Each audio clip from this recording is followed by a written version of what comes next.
Hey, what's going on, my 1/6 scale collectors and collectors in the YouTube community? What is going on with everybody who likes watching videos and stuff of different genre?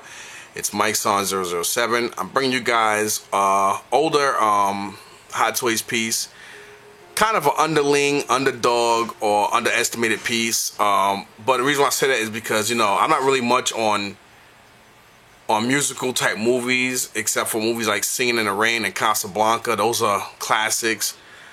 But, you know, I had to get this piece because the price was ridiculously right.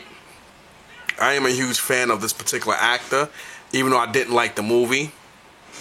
But as you see here, the backdrop to this, and it is the Sweeney Todd, the Demon Barber of Fleet Street, excuse me, and that's a 1/6 scale collectible figure. This is a very great likeness of Johnny Depp. They're real good at capturing the likeness of him, and this is basically how he looked in the movie.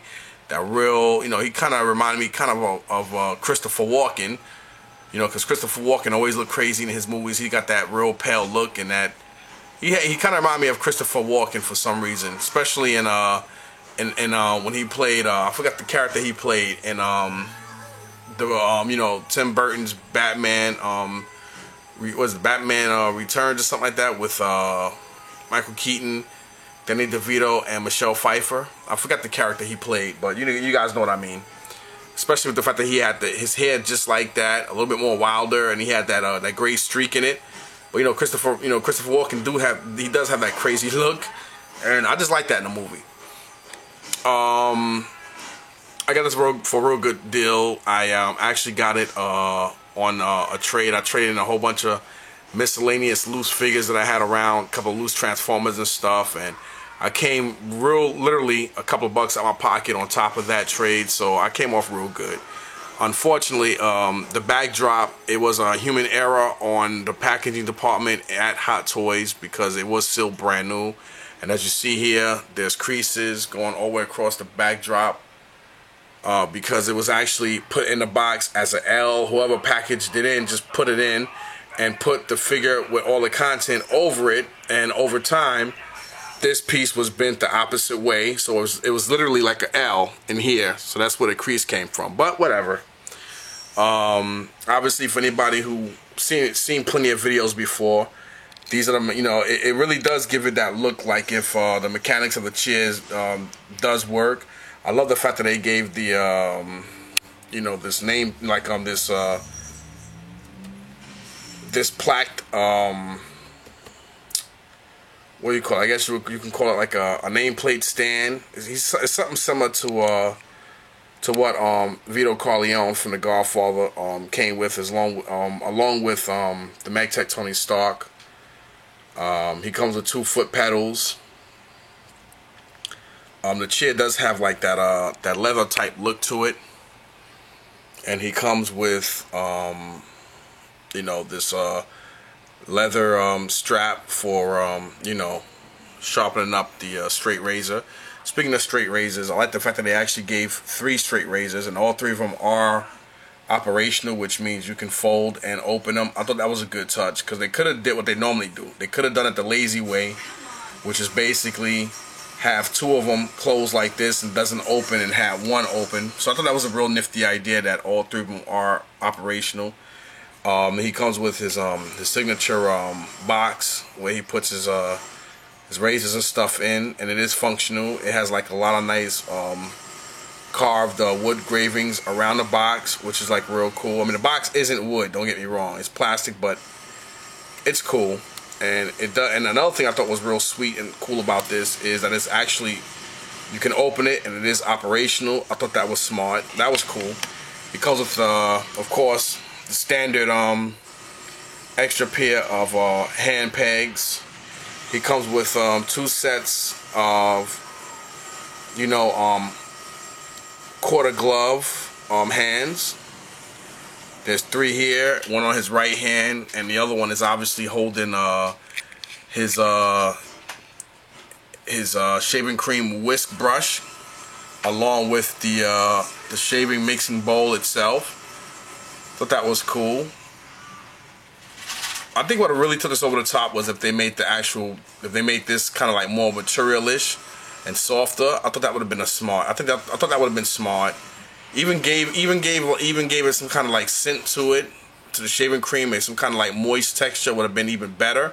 But you know, still can't complain. And this is like, you know, it looks and feels real similar to like a piece of wood, you know, which is basically the look they went with the coloration of the actual whisk bowl. So I thought that was smart. Obviously, you know, he comes with extra jackets and vests. He has his belt on him. He has his you know, shaving towel here. He's got his razor holder, along with another you know, piece of belt, you know, leather strap here for his razors as well, you know, to, you know, get out his victims. Again, I wasn't fond of the actual musical movie. Thought it sucked, just like I thought Sucker Punch sucked. But it's still a good figure to have. The character was cool.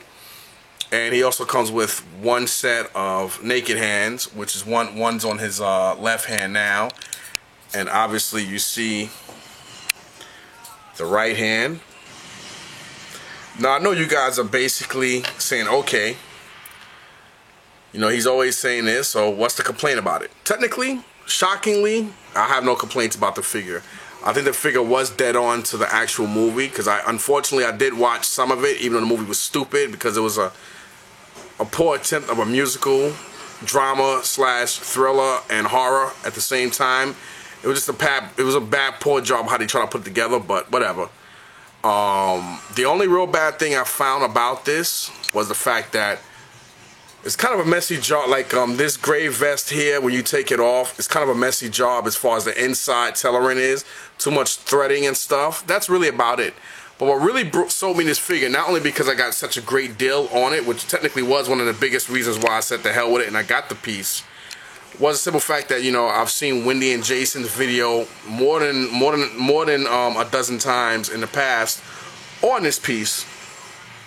And that's what really sold it for me. I said, you know what, the hell with it, I'm gonna get it.